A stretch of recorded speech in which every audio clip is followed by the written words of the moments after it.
الحمد لله رب العالمين والعاقبة للمتقين والصلاة والسلام على سيد الأنبياء والمرسلين وعلى آله وأصحابه وأزواجه وذرياته وأهل بيته وابنه الغوث الأعظم الجيلاني ومعين الملة والدين وشيخ الإسلام والمسلمين أعلى الحضرة الإمام أحمد رضا وعلى عباد الله الصالحين أجمعين أما بعد فأعوذ بالله من الشيطان الرجيم بسم الله الرحمن الرحيم إنا أنزلناه في ليلة القدر وما أدراك ما ليلة القدر ليلة القدر خير من ألف شهر تنزل الملائكة والروح فيها بإذن ربهم من كل أمر سلام هي حتى مطلع الفجر صدق الله مولانا العظيم وبلغنا رسوله النبي الأمين المختار الكريم ونحن على ذلك لمن الشاهدين والشاكرين والحمد لله رب العالمين۔ تمام دوست احباب تھوڑے قریب آ جائیں اور بالکل سمیٹ کر انشاءاللہ بیٹھیں، بڑی برکت نصیب ہوگی۔ آئیے سب سے پہلے مذہب اہل سنت والجماعت یعنی کہ مسلک اعلیٰ حضرت کے قدیم دستور کے مطابق ہم سب کے آقا و مولا حضور سراپا نور سیدنا محمد رسول اللہ صلی اللہ تعالیٰ علیہ وآلہ وسلم کی بارگاہ پر نور میں جی لگا کر درود پاک کی نظریں پیش کر لیں۔ اللہم صلی علی سیدنا مولانا محمد معدن الجود والکرم وعلی آلہ وصحابہ وبارک وسلم صلاۃ و سلام علیک یا رسول اللہ۔ حصول برکت کے لیے ایک بار اور محبت سے پڑھیں اللہم صلی علی اللہم صلی وسلم وبارک علی سیدنا مولانا محمد النبی الامی الحبیب العلی القدر العظیم الجاہ وعلی آلہ وصحابہ وبارک وسلم صلاۃ و سلام علیک یا رسول اللہ صلی اللہ تعالیٰ علیہ وآلہ وسلم۔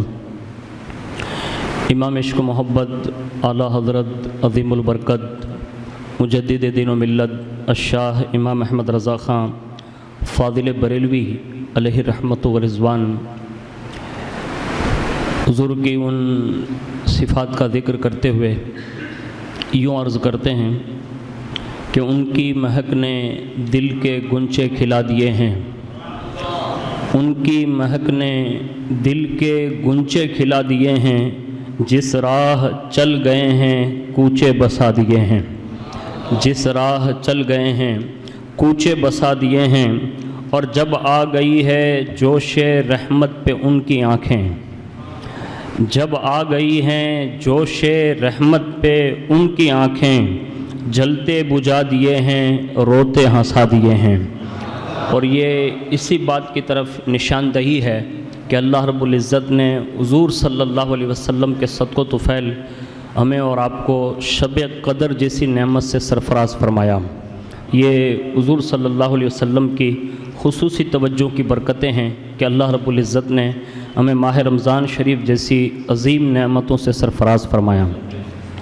سورہ قدر میں اللہ رب العزت نے جن خاص باتوں کا ذکر فرمایا ان میں سے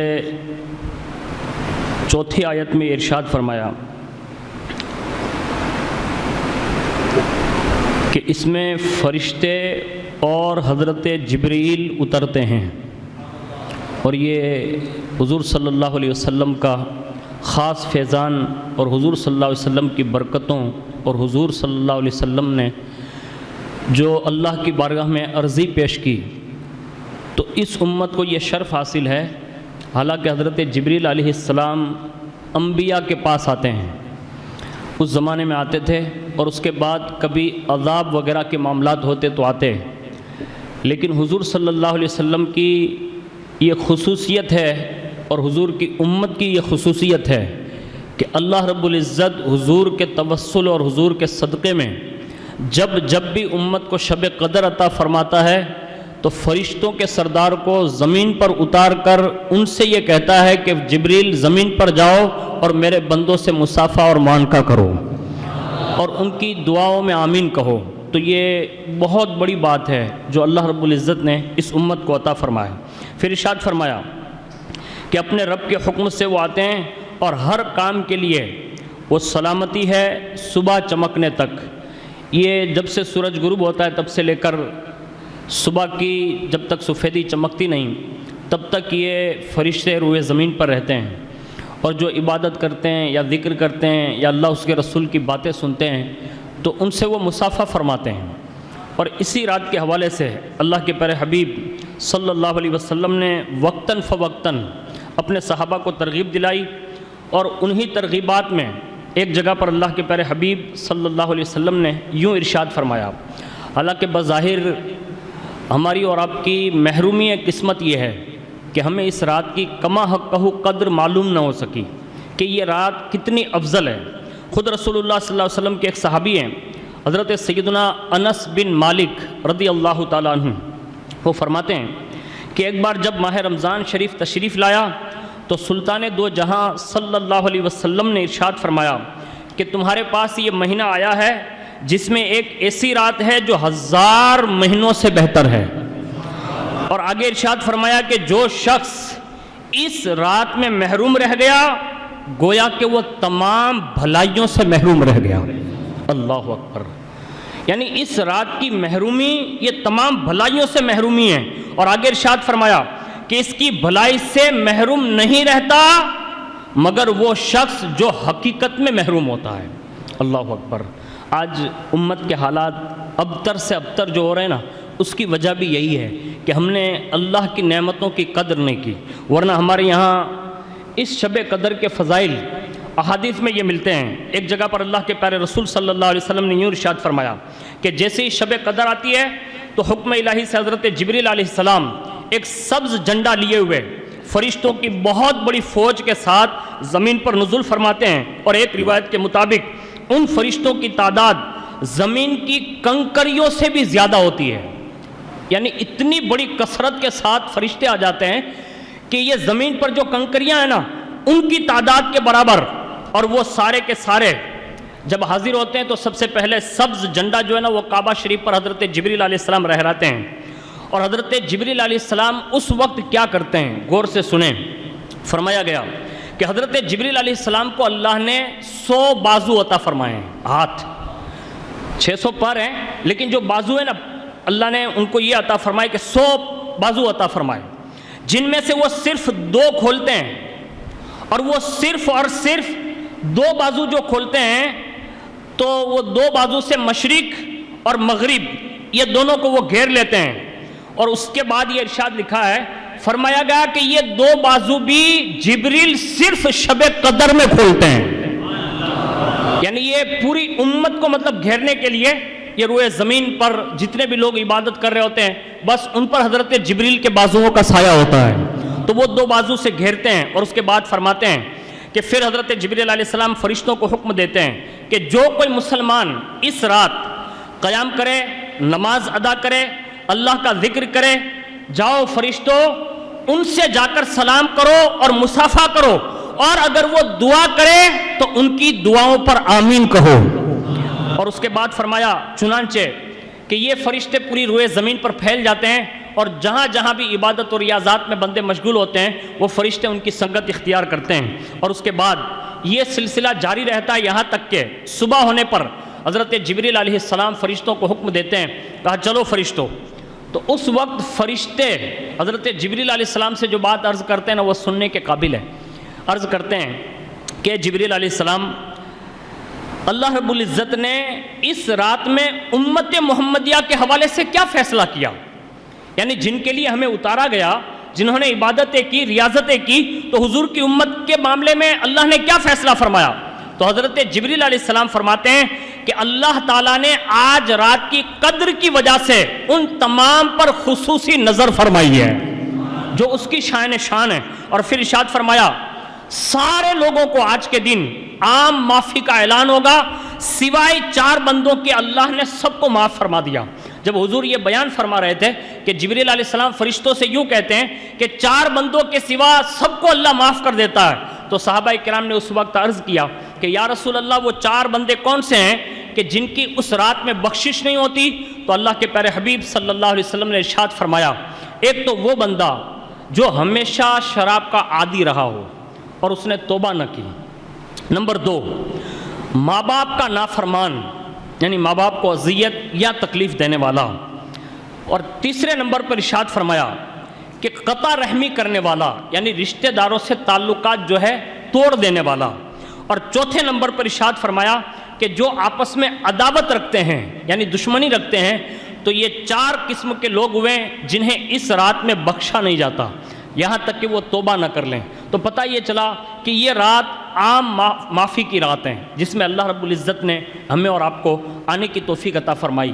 میں چند باتیں جو آج اس وقت پوری کائنات کی ضرورت ہے، جو اللہ کے پیارے حبیب صلی اللہ علیہ وسلم نے اس زمانے میں ارشاد فرمائی تھی، جس سے پوری امت محرومی کی طرف بڑھ رہی ہے، اللہ کرے اللہ ہمیں اور آپ کو ان نعمتوں سے سرفراز فرمائیں۔ خاص کر کے ہمارے بزرگوں نے ان چیزوں کے نام لکھے ہیں۔ نمبر 1 فرماتے ہیں کہ صدق یہ اخلاق حسنہ میں سے ہیں، یعنی سچا بولنا، سچائی کی طرف رجحان کرنا۔ دوسرے نمبر پر ارشاد فرمایا کسی پر احسان کرنا، تو یہ احسان بھی اچھے اخلاق میں سے ہیں۔ تیسرے نمبر پر ارشاد فرمایا خود تواضع کرنا، انکساری کرنا۔ چوتھے نمبر پر ارشاد فرمایا کہ امانت کے معاملے میں اپنے آپ کو امین ثابت کرنا۔ یہ 5ویں نمبر پر ارشاد فرمایا کسی سے کیے ہوئے عہد کو پورا کرنا، یعنی وعدہ خلافی نہ کرنا۔ 6 نمبر پر ارشاد فرمایا کہ مصائب آ جائیں تو اس پر صبر اور تحمل کرنا۔ آگے ارشاد فرمایا 7ویں نمبر پر حلم اور بردباری سے کام لینا۔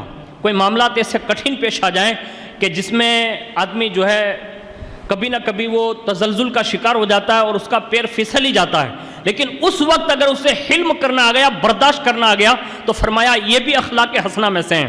8ویں نمبر پر ارشاد فرمایا عفو کرنا، درگزر کرنا، ایک دوسرے کو معاف کرنا، یہ بہت بڑا وصف ہے۔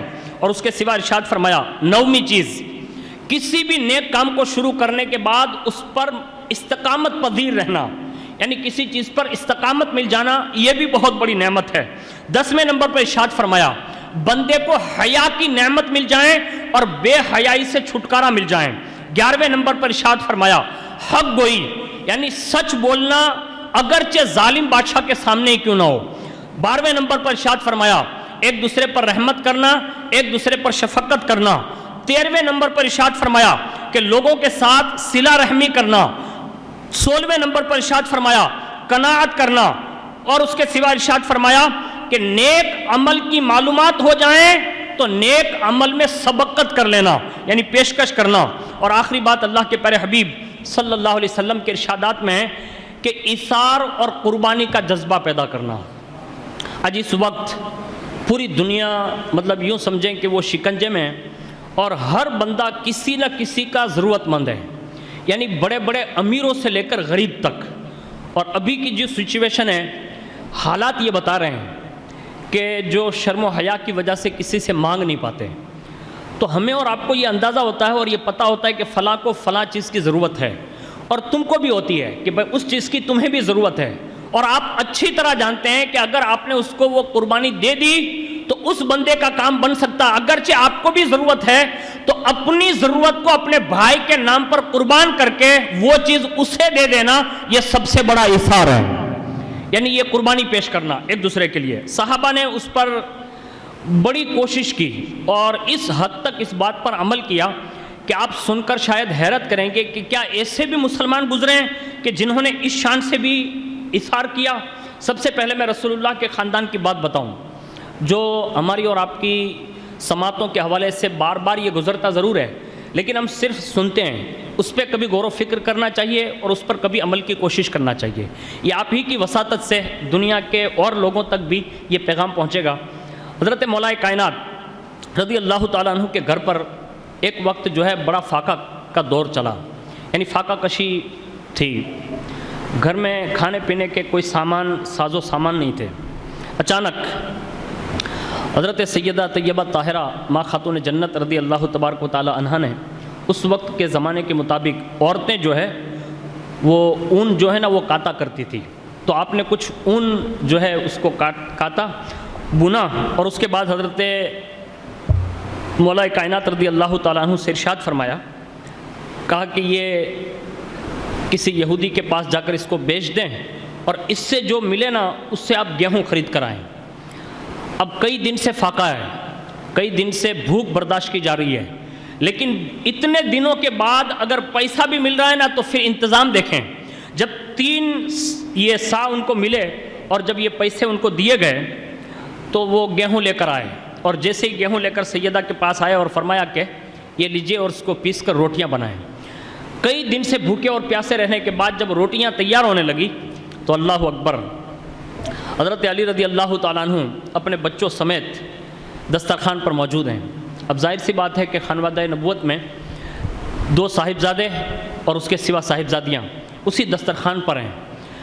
جب ظاہر سی بات ہے کہ کئی دن کے بعد اگر روٹیاں ملی ہو تو اب کیسا وقت رہا ہوگا وہ، لیکن اس سچویشن میں جیسے ہی ابھی آپ نے ایک لقمہ نہیں اٹھایا ابھی، اتنے میں دروازہ کھٹکھٹایا گیا، اور جیسے ہی دروازہ کھٹکھٹا تو کہا کون؟ کہا یا رسول اللہ صلی اللہ علیہ وسلم کے اہل بیت، میں ایک مسکین حاضر ہوں، اللہ کے نام پر اگر کچھ ہو تو مجھے عطا فرمائیں۔ بس اتنا سننا تھا۔ چنانچہ وہ چند روٹیاں جو وہیں پڑی تھی وہ ساری کی ساری اٹھائیں اور اس میں سے اس مسکین کو دے دی گئی۔ دوسرا دن جب ہوا تو پھر حضرت سیدہ کائنات نے پھر وہ اون کاتا اور پھر وہ بیچ کر پھر روٹیاں بنائی گئی۔ تو جیسے ہی دوسرے دن اہل بیت اطہار کھانے کے لیے بیٹھے، اسی وقت ایک دروازے پر آواز آئی، اور جیسے وہ دروازے پر آواز آئی تو فرمایا کون؟ تو فرمایا کہ اے اہل بیت نبوت، ایک یتیم ہوں، اللہ کے نام پر اگر کچھ ہو تو عطا فرمائیں۔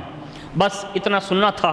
پھر وہ روٹیاں اسے دے دی گئی۔ جب تیسرا دن ہوا، سیدہ کائنات نے پھر وہ اون کاتا اور یہودی کو دیا، اور اس سے جو پیسہ اور 3 گیہوں سا ملا اسے روٹیاں پکائی گئی۔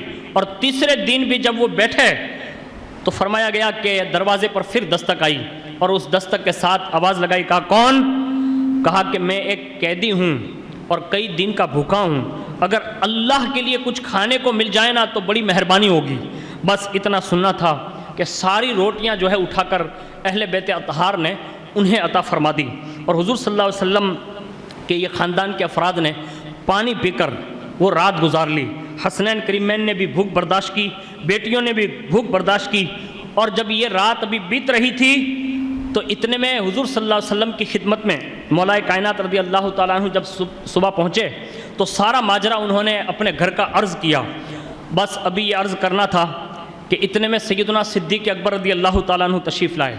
وہ بھی اسی حال میں بھوک برداشت کیے اور بے حال ہو رہے تھے۔ تو فرمایا گیا کہ یا رسول اللہ صلی اللہ علیہ وسلم، مولا کائنات کیا سنا رہے ہیں؟ تو انہوں نے اپنے گھر کی داستان سنائی۔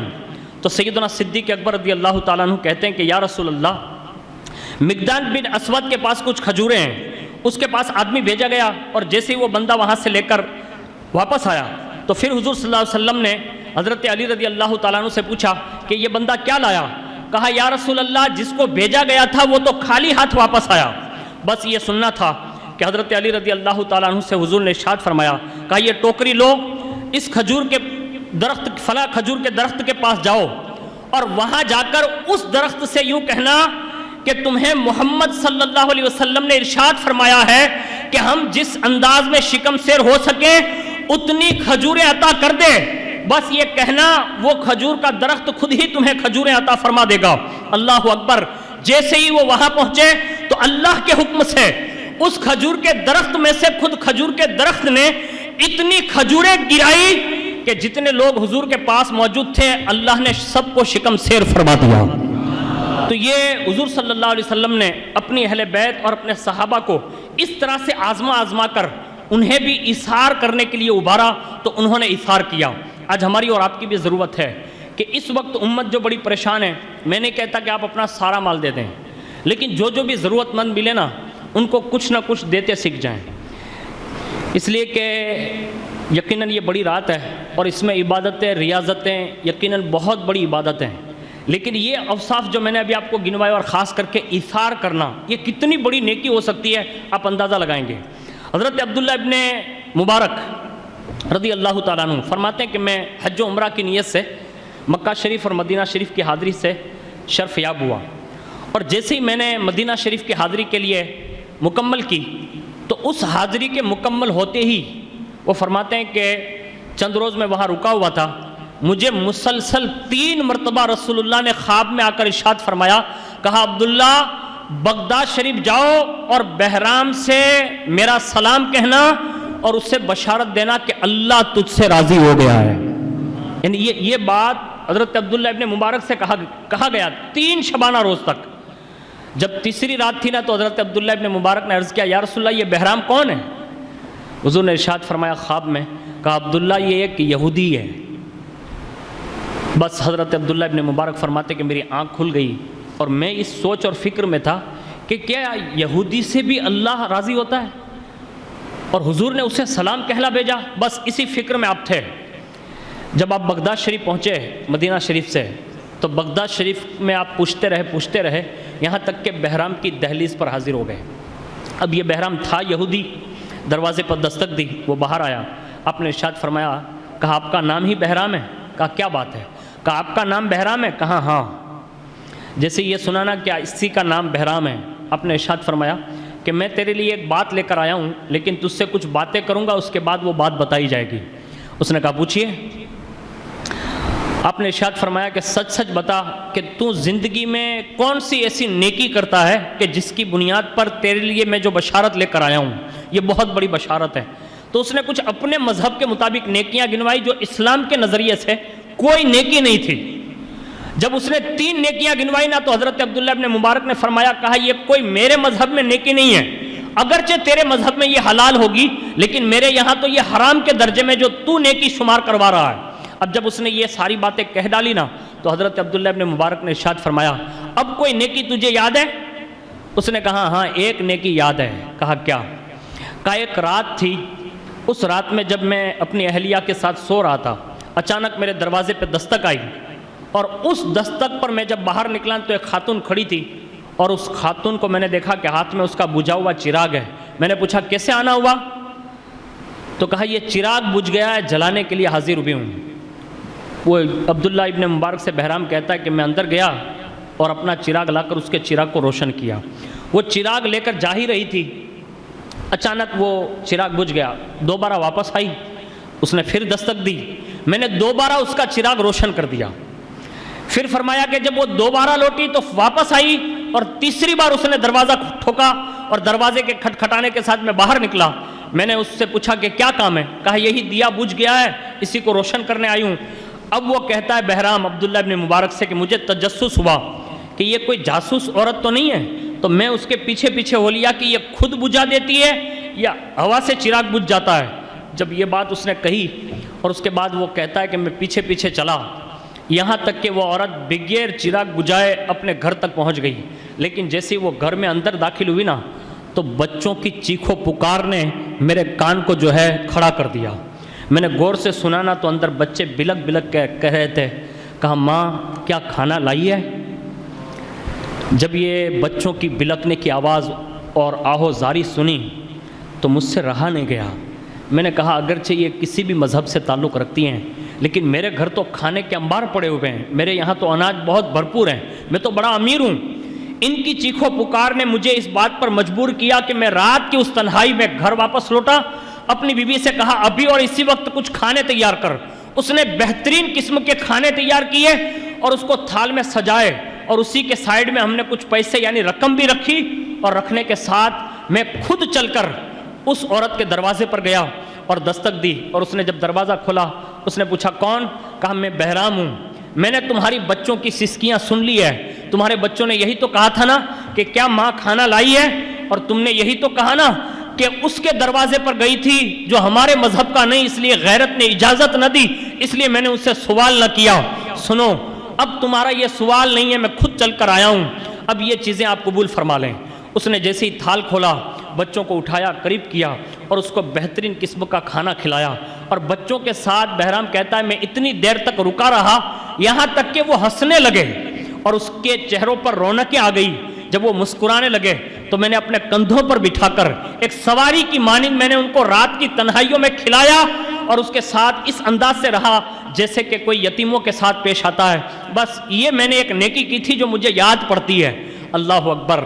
عبداللہ ابن مبارک اس وقت فرماتے ہیں بہرام تجھے مبارک ہو، بہرام تجھے مبارک ہو، بہرام تجھے مبارک ہو. کہا کس بات کی؟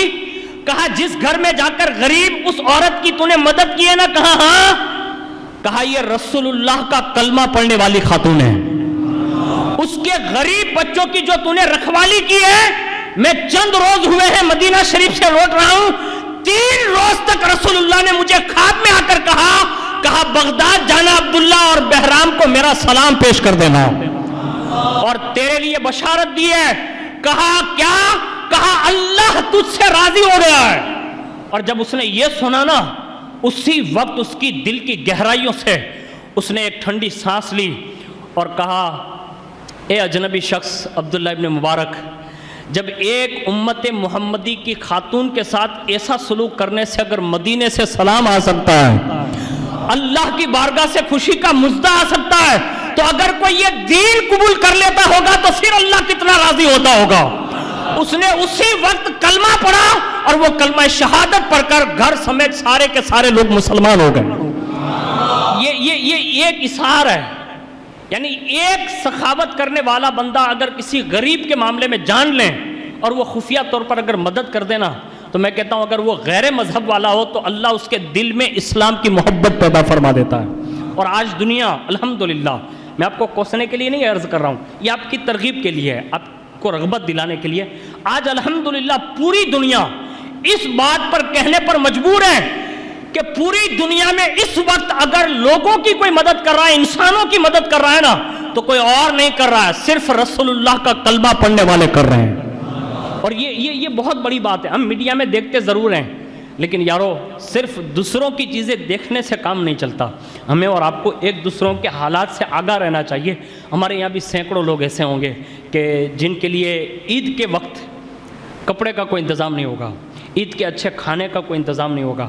ہمارے یہاں کچھ ٹرسٹ چلتے ہیں، کچھ کمیٹیاں چلتی ہے اور وہی چند چیزیں لا کے دے دیتی ہے. یقیناً ماہ رمضان شریف میں رزق بڑھا دیا جاتا ہے، لیکن کچھ غربا ایسے بھی ہیں کہ جو عید کے دن بھی کما حق کہو ویسی چیزیں کھانے کے قابل نہیں ہوتے.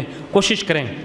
ایک تو ہوتا ہے کہ خالی ایک رسم ہے، جیسے میں کسی کے پڑوسی ہوں تو اچھا خاصا کھاتا پیتا آدمی ہوں، میں آپ بھی کھاتے پیتے ہیں، لیکن ایک رسمی طور پر کہ میں برکاتی صاحب کے یہاں کچھ بھیجنا چاہیے، ایک رسم ہے. ہاں محبت بڑھانے کے لیے آپ ایک دوسرے سے دیتے لیتے ہیں تو وہ اچھی بات ہے، لیکن کسی غریب کو تلاش کر کے اس کے گھر تک یہ پہنچانا، تو یہ 2 طرح سے تمہیں ثواب میسر ہوگا. ایک تو اس کی غربت کا کسی کو پتہ نہیں چلے گا، آپ خود ہی ایک دوست بن کر گئے اور آپ نے اس کی ہیلپ کر دی اور وہ راضی ہو گیا. اس انداز میں اگر ہم نے اور آپ نے کوشش کی تو آپ یقین جانیں کہ یہ بہت بڑی نعمت ہیں. صحابہ کرام نے جو اس پر عمل کیا نا، ایک صحابی رسول تھے حضرت ابو طلحہ غالباً نام ہے، ان کی بیوی اہلیہ کا نام ام سلیم ہے. حضور کی بارگاہ میں ایک مہمان آیا نا، تو حضور نے فرمایا کوئی ہے جو اس کو کھانا کھلا دے؟ تو جب صحابہ نے یہ آواز سنی نا تو سب خاموش تھے. تو حضور نے فرمایا سلمان یا حضرت علی سے فرمایا، کہا ازواج مطہرات کے یہاں جاؤ، وہیں سے کھانا لاؤ اور ان کو کھلا دو.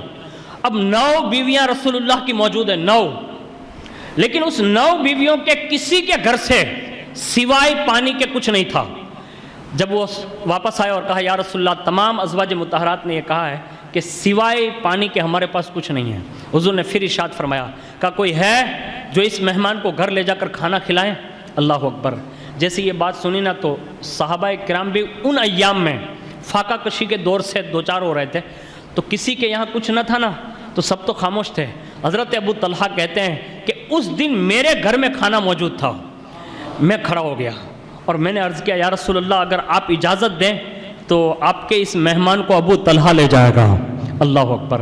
صحابہ حیرت سے حضرت ابو طلحہ کو دیکھ رہے تھے کہ اب یہ ابو طلحہ کیا کھلائے گا. حالانکہ سب اپنی اپنی پوزیشن جانتے تھے، لیکن ابو طلحہ کے یہاں اس دن اللہ نے کچھ نعمتیں دے رکھی تھی. کہا یا رسول اللہ آپ اگر ارشاد فرمائے تو میں لے جاؤں. کہا ابو طلحہ لے جاؤ. اب وہ حضرت ابو طلحہ گھر لائے اور جیسے گھر لائے اسے بٹھایا اور اپنی بیوی سے فرمایا، کہا میرے ساتھ رسول اللہ نے ایک مہمان بھیجا ہے اور اس کو کھانا کھلانا ہے. اس نے کہا کہ بات تو صحیح ہے، لیکن ہمارے یہاں جو کھانا ہے نا، کہا ہاں. کہا وہ صرف ہمارے بچوں کے لیے کافی ہے، یعنی ہم بھی نہیں کھا سکیں گے. جو آپ سوچ کر آئے نا تو اتنا زیادہ بھی نہیں ہے، سوائے ہمارے بچوں کے کوئی کھا نہیں سکتے گا، یعنی اتنا کھانا موجود ہے۔ کیا ایثار کا جذبہ تھا، کیا قربانی کا جذبہ تھا۔ کہا ام سلیم ایک کام کرنا۔ کہا کیا؟ کہا حضور کا مہمان ہے، کھانا تو کھلانا ہی، لے آیا ہوں، اور یہ سوچ کر لایا تھا کہ میرے گھر میں کھانا موجود ہے، مجھے پکا یقین تھا۔ ایک کام کرنا، اس مہمان کو کھلائیں گے، بچوں کو فسلا پٹا کر سلا دیں گے۔ یعنی یہ رات کی تنہائی میں بیوی اور میاں یہ بات کر رہے ہیں کہ ایک کام کریں گے کہ جب بچے کھانے کو طلب کریں گے اسے پھسلائیں گے، بہلائیں گے، اور اسی پھسلانے بہلانے میں ان کو میٹھی نیند سلائیں گے، اور جب بچے سو جائیں گے نا تو پھر مہمان کو بٹھائیں گے اور وہ کھانا پیش کریں گے۔ کہا پھر آپ ساتھ میں؟ کہا میں بیٹھوں گا، لیکن ایک کام کرنا، جب چراغ جل رہا ہو نا اور میں بھی ان کے ساتھ دسترخوان پہ بیٹھوں گا، کھانا تو ایک ہی آدمی کا ہے جو ایک کو کافی ہوگا۔ کہا ہاں۔ کہا تو کسی بہانے سے آنا اور کسی انداز سے وہ چراغ بجھا دینا، یعنی ٹھیک کرنے کی نیت سے آنا اور اس کو بجھا دینا، اور جب اندھیرا ہو جائے گا تو میں صرف اندھیرے میں ہاتھ چلاتا رہوں گا، کھاؤں گا نہیں، تاکہ یہ سارا کھانا ہمارا مہمان کھا لیں۔ یعنی اس انداز میں صحابہ کرام نے یہ طرز عمل اپنایا۔ حضرت ابو طلحہ رضی اللہ تعالیٰ عنہ نے جب مہمان کے ساتھ یہ سلوک کیا، اور اس کے بعد جب صبح کی فجر کی نماز میں حضور کی بارگاہ میں حاضر ہوئے، تو جیسے حاضر ہوئے نا تو فرمایا ابو طلحہ تم نے ہمارے مہمان کے ساتھ بڑا اچھا سلوک کیا ہے۔ یعنی حضور نے ارشاد فرمایا، کہا تم نے ہمارے مہمان کے ساتھ بڑا اچھا سلوک کیا، اور اس کے بعد حضور نے ایک آیت تلاوت فرمائی، اور وہ یہ تھی وَيُؤْثِرُونَ عَلَىٰ أَنفُسِهِمْ لَوْ كَانَ بِهِمْ خَصَاصَةٌ، فرمایا وہ دوسروں کی ضروریات کو اپنے آپ پر مقدم رکھتے ہیں اگرچہ انہیں شدید ضرورت ہوتی ہے۔ یعنی یہ پیغام دیا۔ تو ہمیں اور آپ کو بھی یہ چاہیے کہ جب بھی ایسے واقعات بنائیں، جب بھی ایسے حالات بنائیں، میں نے بہت پہلے کہا تھا اگر آج بھی وقت ہے، آج بڑی رات ہے، اللہ ہم سب کے سینوں میں یہ بات ڈال دیں، خاص کر کے سلیم بھائی ہے، جاوید بھائی ہے، شکیل بھائی ہے، اقبال بھائی ہے، ہمارے حاجی صاحب ہیں، پوری قصباتی جماعت یا امت مسلمہ کو اگر یہ میری بات پسند آ جائے نا تو آج سے یہ کوشش کریں، عزم کریں، اس لیے کہ صرف شروع کرنا بندے کا کام ہے، پایہ تکمیل تک پہنچانا یہ اللہ رب العزت کا کام ہے۔ وہ کام یہ کریں گے سماج لیول ہے، اگر آپ کو پسند آئیں کہ کچھ چیزیں مثال کے طور پر قیمتی ساز و سامان کے لیے ہمارے پاس فوری طور پر تو کوئی انتظام نہیں ہوتا۔ آج پورا دیکھ لیں، بڑی مشکل سے جب آکسیجن کی ضرورت پڑی نا ابھی اونا میں، تو بڑی مشکل سے 2 بندے کے میں نے نام سنے، اس کے سوا تیسرے کا نام تو میرے کانوں تک نہیں آیا، لیکن جنہوں نے بھی کیا ضرور، لیکن مجھے بتاؤ کہ اگر 30,000 مسلمان اونا میں رہتا ہو اور اس میں سینکڑوں لوگ مالدار ہو تو مجھے بتاؤ یہ گھر گھر آکسیجن نہیں پہنچ سکتا؟ سینکڑوں میتیں صرف اس لیے ہو گئی کہ ان تک آکسیجن نہیں پہنچا۔ اس لیے ہمیں اور آپ کو کم از کم اپنے سماج کے لحاظ سے ایسی چیزیں اکٹھا کر کے رکھنی چاہیے جو وقت ضرورت پڑے تو اس وقت کسی کے یہاں مانگنے جانے کی ضرورت نہ پڑے، ہماری سماج کا پیسہ ہماری سماج کے کام آ جانا چاہیے۔ اس کے لیے صرف ایک طریقہ اپنائیں۔ میرے پاس یہ پورا لکھت پڑا آپ کو شاید پتہ نہیں ہوگا، لیکن یہ بڑی رات ہے، اللہ کرے اللہ ہمارے پورے سماج کے دلوں میں، بچوں اور جوانوں کے دل میں یہ بات ڈال دیں۔ صرف ایک دن یہ میٹنگ کریں جوان سارے کے سارے قصباتی جماعت کے، میں کہتا ہوں اگر جوان صرف آپ کی قصباتی جماعت میں سے کھڑے ہو جائیں تو میں کہتا ہوں ہزاروں جوان نکل سکتے ہیں، ہزاروں۔ میں جو کہہ رہا ہوں یہ بہت صحیح بات کہہ رہا ہوں، ہزار، کم از کم 1000 جوان آپ نکال لیں گے، اور وہ 1000 جوان کے سارے نگراں بنیں بڑے جو سماج کے ہیں، اور وہ اوپر ان کی کمیٹی بنائیں، اور کم از کم مہینے اگر بندہ 500 یا 100 اگر اکٹھا کرنا شروع کرے اس کو بینک میں جمع کرائیں، جب بھی کوئی ایسی بلا نازل ہو نا تو پھر ہمیں کسی دروازے پر جانے کی ضرورت نہیں پڑے گی، ہماری قوم کے جوانوں کا پیسہ ہی ہمارے سماج کو کام آ سکتا ہے۔ آپ یہ عزم کریں، اور یہ کرنا یہ بھی بہت بڑی بات ہے۔ حضرت یوسف علیہ السلام کا دور آپ نے سنا ہوگا کبھی کہ بادشاہ نے جب وہ خواب دیکھا اور اس کی تعبیر بتائی نا، حضرت یوسف علیہ السلام نے کہا 7 سال یعنی ایسے قحط کا دور آئے گا اور وہ 7 سال میں بڑی ضرورت پڑے گی، تو کہا کہ اب کریں گے کیا؟ کہا ایک نسخہ دیتا ہوں، اگر اس پر عمل کیا جائے نا تو وہ کام آسان ہے۔ اب انہوں نے کیا نسخہ دیا وہ سنیے۔ پیسہ آج بچانے کی ضرورت ہے۔ آج ہمارا جوان، میں زیادہ نہیں، میں اپنی بات کر رہا ہوں، 2 سے 3 موبائل چلاتا ہوں، میں اپنی بات بتا رہا ہوں نا، 2 سے 3 موبائل چلاتا ہوں، اور کم و بیش ابھی جاتے ایک میں خالی نیٹ چلا رہا ہوں، یعنی 2 سال ہو گئے کم از کم۔ اب میں کہتا ہوں اگر ہمارے اور آپ کے موبائلوں کا خالی خرچہ گنا جائے نا تو اس کے ذریعے سے ہماری قوم کے سینکڑوں گھر چل سکتے ہیں، سینکڑوں۔ اس پہ غور و فکر کریں. آپ سمجھدار لوگ ہیں اور بہت اچھے لوگ ہیں. یہ اور بات ہے کہ ہمیں کوئی جذبہ دلانے والا نہیں رہا. سنیں, اگر آپ 555 روپے کا ریچارج کراتے ہیں اور ہر جوان کرا رہا ہے, ایسا نہیں ہے, ہر گھر میں 2 3 4 موبائل ضرور ہیں اور ہر بندہ کروا بھی رہا ہے, لیکن جب ہمیں سماج کی ضرورت پڑتی ہے نا, تو ہمارے سماج کے لیے ہمارے پاس پیسہ نہیں ہے. اللہ کے لیے کوشش کریں. ایسے خوددار جوان آپ کے سماج میں موجود ہیں جن کو اللہ نے بڑی نعمتیں دی ہیں, اور اتنا دیا ہے نا کہ آپ سوچ نہیں سکتے. آپ یہ سمجھ رہے ہیں کہ آپ کے جوانوں کے پاس کچھ نہیں ہے, آپ کے سماج کے لوگوں کے پاس کچھ نہیں ہے. نہیں, اللہ نے آپ کو اتنے بڑے مالدار صرف آپ کی سماج میں دیے ہیں کہ اگر وہ بندوں کی ساری چیزیں لے لی جائیں تو آپ کے سماج کے بہترین سے بہترین کام آپ خود اپنے سماج کے نام سے کر سکتے ہیں. اسی ہمت کی صرف ضرورت ہے. میں یوسف علیہ السلام کی بات بتا رہا تھا. منصوبہ بنانا اور یہ رائے دینا, یہ انبیاء کی سنت ہے. حضرت یوسف علیہ السلام نے کہا بادشاہ ایک کام ہو سکتا ہے. کہا کیا؟ کہا مجھے وزیر داخلہ بنا لے. کیا کہا؟ مجھے وزیر داخلہ بنا لے, اور جو خزانہ ہے نا, کہا ہاں, کہا وہ صرف مجھے سونپ دے, یعنی میرے حوالے کر دیں, میں جو تقسیم کروں گا نا سوچ سمجھ کر کروں گا. بس آپ نے وہ چابیاں لے لی, اور اس کے بعد روایتوں میں لکھا ہے کم و بیش وہ 7 سال جو قحط سالی کے گزرے نا, اللہ کی عزت کی قسم, پیغمبر جب کوئی ذمہ داری لیتا ہے نا تو پھر بڑی ذمہ داری ہوتی ہے اس کی, کیونکہ ڈائریکٹ اللہ کی مدد آتی ہے.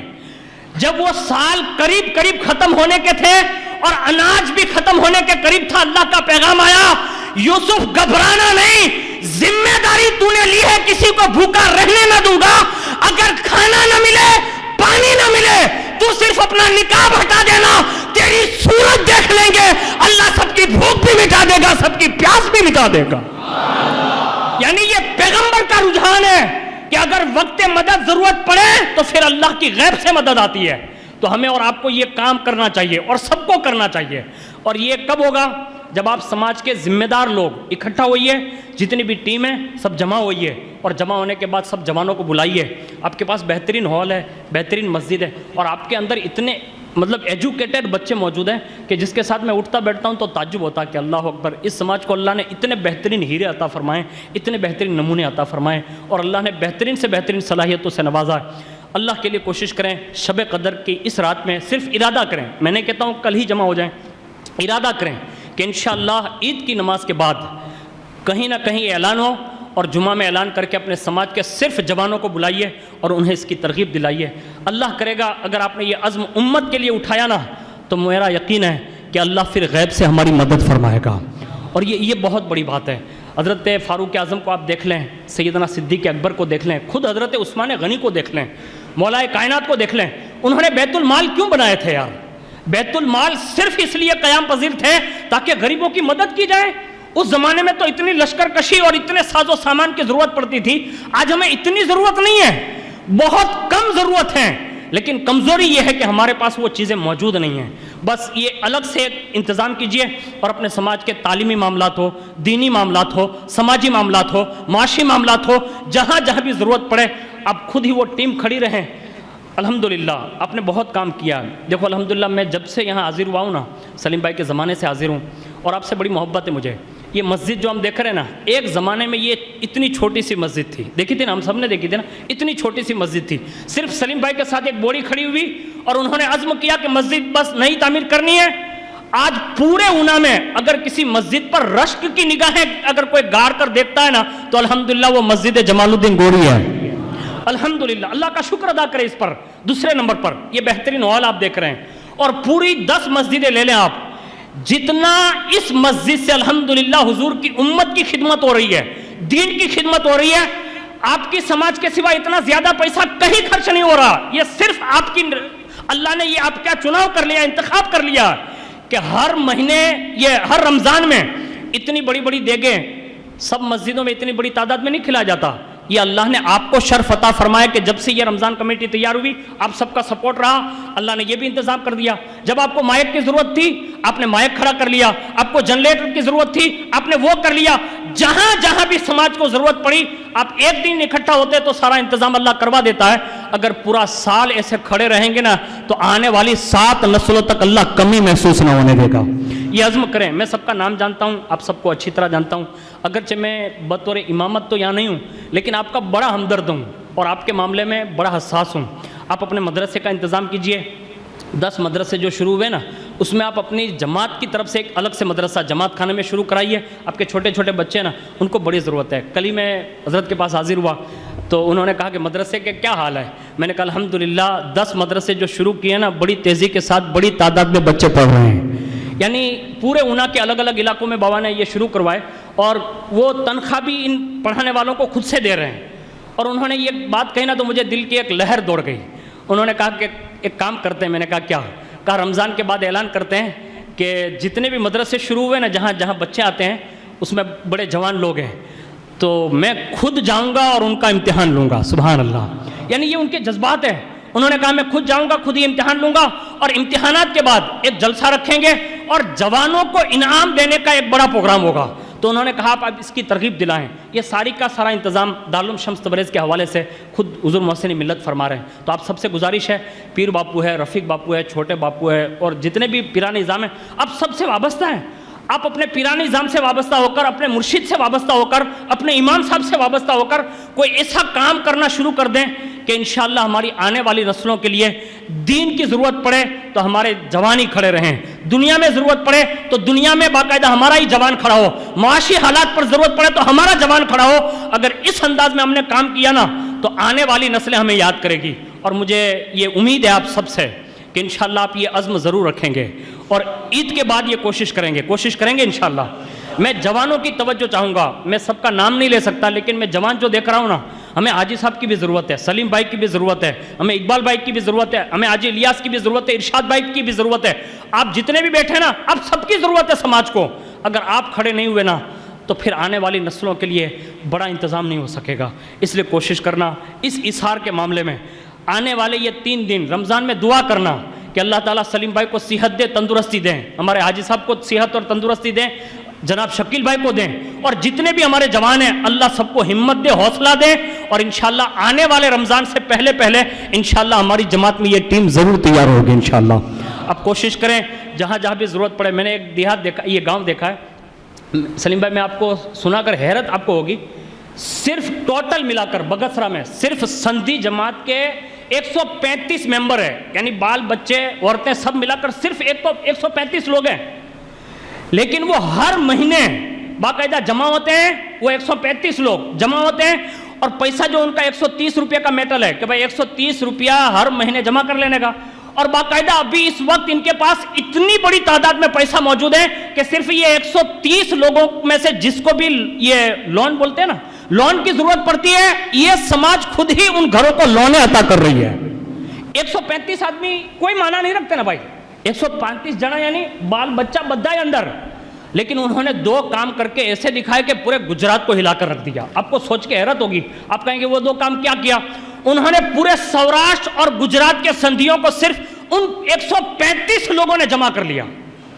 آپ 400 گھر ہیں، آپ 400 میں سے صرف 40 جنے کھڑے ہو جائیں نا تو آپ کی جماعت ہر وقت آپ کے کندھے سے کندھا ملا کر کھڑی رہ سکتی ہے. 135 لوگوں نے پورے گجرات کے سندھیوں کو بلایا اور باقاعدہ ایک نیا ذہن دیا کہ ہر گامڑے کے اندر مسجد بھی بن رہی ہے، جماعت خانہ بھی بن رہا، مدرسہ بھی بن رہا. اور ابھی انہوں نے امریلی کے لیے یا راجکوٹ کے لیے اعلان کیا ہے کہ ہماری سماج کے ایجوکیٹڈ بچے جو دوسری ہاسٹلوں میں رکتے ہیں اور انہیں کوئی خاص انتظام نہیں ملتا، اور اتنا پیسہ دینے کے باوجود بھی انہوں نے الحمدللہ کروڑ روپے کی تعداد میں راجکوٹ یا امریلی میں ایک بہت بڑی ہاسٹل کھولنے کا ارادہ کر لیا ہے. آپ یہ نہیں کر سکتے؟ آپ کر سکتے ہیں، لیکن یہ کون کرے گا؟ کیا یہ فقیر برکاتی کرے گا؟ نہیں، آپ کریں گے. جوانوں آپ کریں گے. صحیح بتا رہا ہوں. اوٹلے پر بیٹھ کر اب خالی موبائل میں پیسے بگاڑنے کا وقت نہیں ہے. آپ اپنے سماج کو آگے لائیے اور اس بوڑی کو تیار کیجئے. اس کو آپ یوں سمجھیے کہ ایک نئے سرے سے کام آپ کا شروع ہوگا اور اس کو الگ سے ہی رکھیے، مطلب کہ بھائی جب بھی ہمارے سماج کو ضرورت پڑے گی تو یہ کام لگے گا انشاءاللہ. اگر ایسا ارادہ کیا نا تو مجھے امید ہے کہ ہماری کشتی کبھی ڈگبگائے گی نہیں، بلکہ اعلیٰ حضرت کا یہ شعر پڑھتے پڑھتے ہماری کشتی ہمیشہ تیرتی رہے گی کہ یا رسول اللہ آنے دو یا ڈبو دو، آنے دو یا ڈبو دو، اب تو تمہاری جانب کشتی تمہیں پہ چھوڑی لنگر اٹھا لیے ہیں. اور میرے کریم سے گر قطرہ کسی نے مانگا، میرے کریم سے گر قطرہ کسی نے مانگا، دریا بہا دیے ہیں، دربے بہا دیے ہیں. اور آخری شعر، ملک سخن کی شاہی تم کو رضا مسلم، جس سمت آ گئے ہیں سکے بٹھا دیے ہیں. وما علینا الا البلاغ. السلام علیکم.